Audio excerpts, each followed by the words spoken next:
progetto di rivalutazione del parco viene da lontano, da molto lontano. È iniziato con il progetto dell'orto delle erbe aromatiche ancora nel 2006-2007, grazie alla tenacia, vorrei dire, e all'impegno e alla visione della professoressa Giunta e degli altri collaboratori dell'orto delle erbe aromatiche.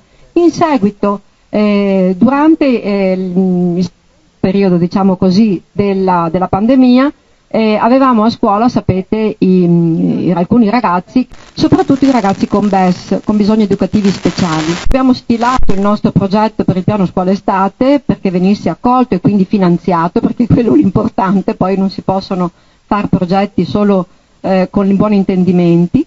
L'abbiamo pensato, l'abbiamo chiamato La scuola è come casa mia. Perché questo? Perché volevamo far sentire la vicinanza della scuola a tutti quei ragazzi che stavano veramente soffrendo tanto per la lontananza, perché molti vengono da aree, diciamo, disagiate, perché non sono serviti dai mezzi, perché sono soli a volte, poi perché le famiglie non ci sono, perché dovevano lavorare e quindi perché magari non avevano quei mezzi tecnologici per potersi collegare sempre con la scuola per la didattica a distanza.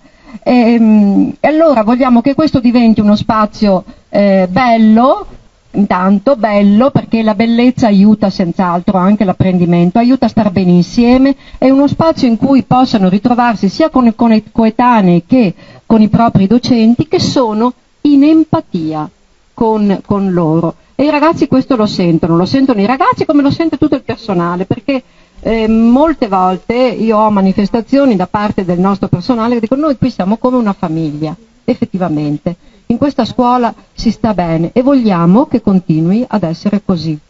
Per offrire a questi studenti ulteriori occasioni di rimanere a scuola, di vivere la scuola in modo più attivo, più esperienziale, abbiamo pensato di riqualificare questo spazio, che è uno spazio, vedete, che ora è ricavato e diventato bellissimo.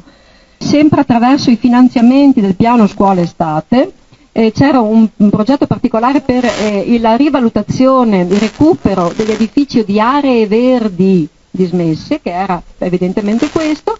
Abbiamo pensato di creare delle aule all'aperto, quindi un modo buono e favorevole per stare insieme con i ragazzi, creare delle aule con un setting oltretutto diverso dalle solite file di banchi, un setting che favorisse l'interazione e la comunicazione. In questo progetto, particolarmente un progetto che ci sta a cuore, un modulo che ci sta a cuore, è il futuro della cucina è sostenibile.